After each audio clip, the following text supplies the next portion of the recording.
Gadis ini sedang belajar. Tiba-tiba ayah lari ke dalam. Sebelum pergi, berbalik dan bilang sama siswa lain cepat pulang ke rumah. Melihat anak lawan, ayah tetap bawa semua keluarga keluar dari kota ini. Berjalan dengan cepat. Dia berbalik, melihat langit yang tadi terang, sekarang menjadi sangat gelap. Hujan sudah turun. Ayah juga bawa mobil lebih cepat lagi. Suruh putra dan putri pakai sabuk pengaman. Tapi anak tidak mau dengarnya. Ayah harus melihat ke belakang. Karena itu, keluarga mereka hampir mau kecelakaan.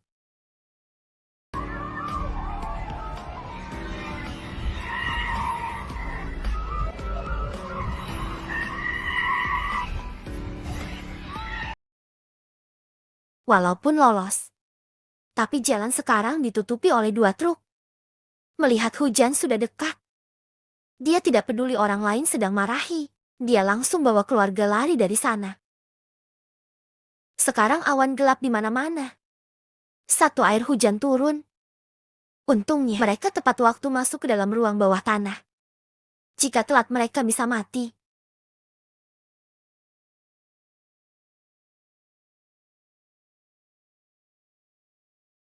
Setelah turun, ayah kasih tahu yang lain. Ternyata dia adalah ilmuwan. Dia kasih tahu keluarga dia jika akan ada hujan beracun. Jika kena air hujan, orang itu akan langsung mati. Karena dalam air ada virus. Semua orang yang kena air hujan mereka akan mati. Dan ayah adalah harapan terakhir untuk selamatkan dunia ini. Barang di sini cukup buat mereka pakai dalam 10 tahun. Setelah suruh putri harus menjaga adiknya. Dia sudah pakaian kenyamanan lalu naik ke atas lagi. Karena dia ada yang penting harus keluar. Simon sekarang hidup dalam ketakutan. Dia buka ponsel, melihat di luar sudah seperti kiamat. Sekarang mereka hanya bisa hidup di sini. Menunggu bencana ini, lewat setengah jam lewat. Ada suara mengetuk pintu. Anak berpikir ayah sudah pulang. Ingin buka pintu. Tapi sama ibu tidak boleh. Karena jika ayah pulang, ayah akan buka pintu sendiri. Sekarang suara mengetuk pintu lebih keras lagi. Mereka saat ibu tidak melihat, langsung buka pintu perlahan membuka. Seorang muncul di depan mereka. Dia tarik ramus. Melihat dia ditarik keluar dari pintu, ibu mereka bergegas keluar. Kedua anak sangat ketakutan. Tapi sekarang ibu mereka sudah kena air hujan. Dengan cepat mulai kejang. Jelas sudah kena virus. Lalu dia jatuh ke tanah.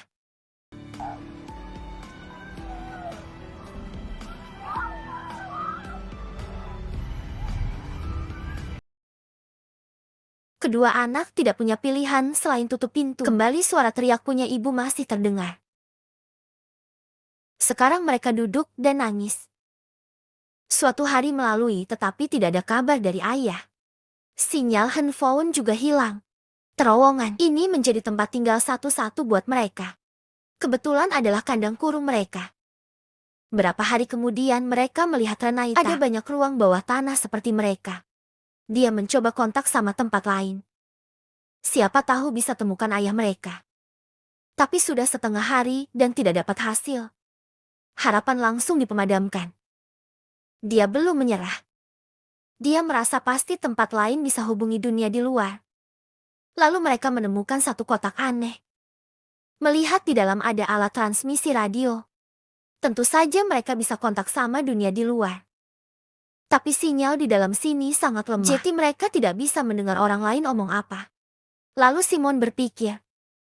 Dia biarkan adik bawa kabel mendekati pintu ruang bawah tanah ini. Akhirnya berhasil kontak sama dunia di luar. Orang itu kasih tahu Simon. Sekarang di luar sangat kacau. Dalam air hujan, ada virus membuat semua orang sakit. Pemerintah karena mau menghadapi penyakit ini, Jetty membuat berapa barak untuk menyembuhkan. Dekat mereka juga ada satu tempat. Simon masih ingin dapat lebih banyak informasi dari orang ini. Saya bisa ke sana. Kau jangan ke sini, di luar sangat bahaya. Tapi tiba-tiba tempat ini menjadi gelap. Simon ingin kontak sama dunia luar. Tiba-tiba tempat dia menjadi gelap. Ternyata listrik sudah dicabut. Untungnya tempat ini punya genset. Ketika lampu nyala, suara orang itu sudah tidak jelas. Mereka hilang kontak sama dunia di luar. 5 tahun kemudian, anak ini sudah menjadi dewasa. Barang buat mereka dalam 10 tahun sudah mau habis. Rasmus tidak bisa hidup seperti ini lagi. Jika tetap tinggal di sini, mereka akan mati.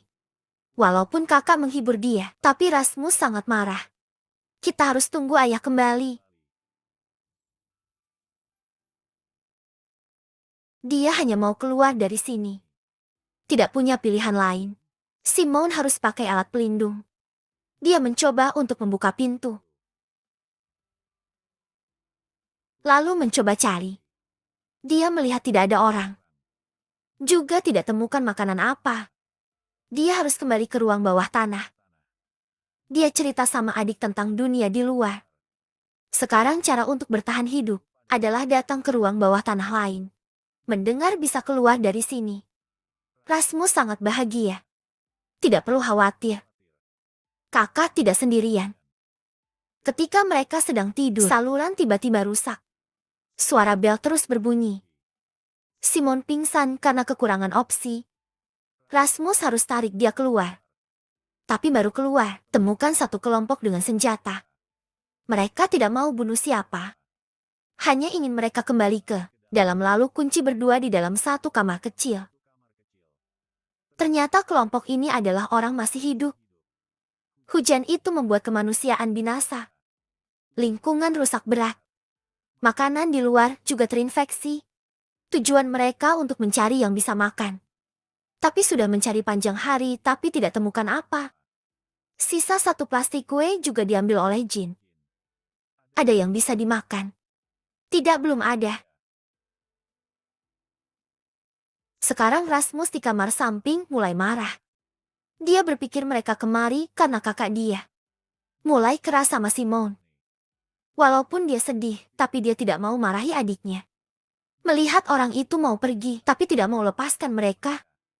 Walaupun mereka mohon padanya, tapi kelompok itu tidak peduli. Simon menulis kemungkinan ada tempat punya makanan.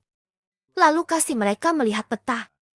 Tapi ketika mereka ingin melihat lebih jelas, Simon mundur ke belakang. Bahkan hancurkan iPad. Lalu tunjukkan kepala dia. Untuk mengancam mereka. Jika mau cari makan, harus lepaskan mereka. Demi makanan, pemimpin harus lepaskan mereka berdua. Dengan bantuan dari Simon, antar mereka ke ruang bawah tanah lain. Ini adalah matahari.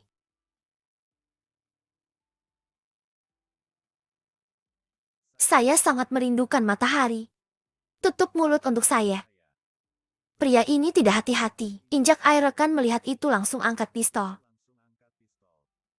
Ingin bunuh pria ini. Tadi Simon dan adik ikuti kelompok ini untuk mencari ruang bawah tanah lain. Lalu baru tahu pria ini bernama Martin. Sekarang melihat sedang lewat hutan. Tiba-tiba di depan ada satu mobil. Martin langsung suruh orang lain berbaring ke bawah. Semua orang langsung ikuti. Lalu tutupi badan. Dilapisi terpal. Rekan kasih tahu Simoni orang itu dari organisasi membunuh mereka lewat sistem untuk mencari orang masih hidup yang telah infeksi. Lalu akan bunuh semua. Untungnya tim mereka sudah siap. Jadi orang-orang itu tidak temukan mereka. Tapi tiba-tiba ada seorang masih hidup lari keluar. Grup itu sudah temukan gadis ini. Langsung ikuti gadis ini. Martin ingin mundur. Tapi Simon menolak. Dia tidak bisa biarkan orang mati. Tidak menyangka Martin tidak peduli. Tapi seorang wanita lain juga sepihak Simon. Alasan adalah mereka hanya punya 2 orang. Setelah itu berjalan bersama Simon. Kelompok Martin harus ikuti mereka. Dan gadis yang terus berlari tadi. Lewat satu sungai kecil, dia terlalu percaya diri. Ingin melompat lewat situ. Akhirnya jatuh ke sungai. Ketika dia akan dibunuh, kelompok Martin muncul. Habis 2 pembersih. Melihat orang ini sedang terus bergerak di lumpur. Mereka tidak ingin selamatkan gadis itu. Karena tidak jauh dari sana ada mayat hewan. Ini membuktikan virus masih ada. Sangat sulit, gadis itu baru bisa naik ke atas. Tapi Martin angkatin senjata. Lalu bunuh ke arahnya. Ini adalah dunia yang kejam. Bisa hidup adalah hal penting. Simon dan Adi ketakutan mendengar Martin jelasin. Mereka tidak bisa omong apa. Dan Rasmus mulai tertarik dengan Beatrice. Terus bicara dengannya dan tidak melihat jalan. Tiba-tiba masukin kaki ke dalam lumpur. Suasana menjadi tegang. Martin angkat senjata ingin bunuhnya. Simon melihat itu langsung hentikan orang ini.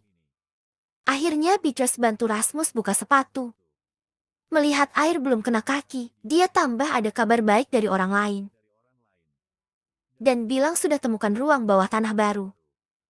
Sekarang mereka baru lolos dari kematian pergi ke depan ruang bawah tanah.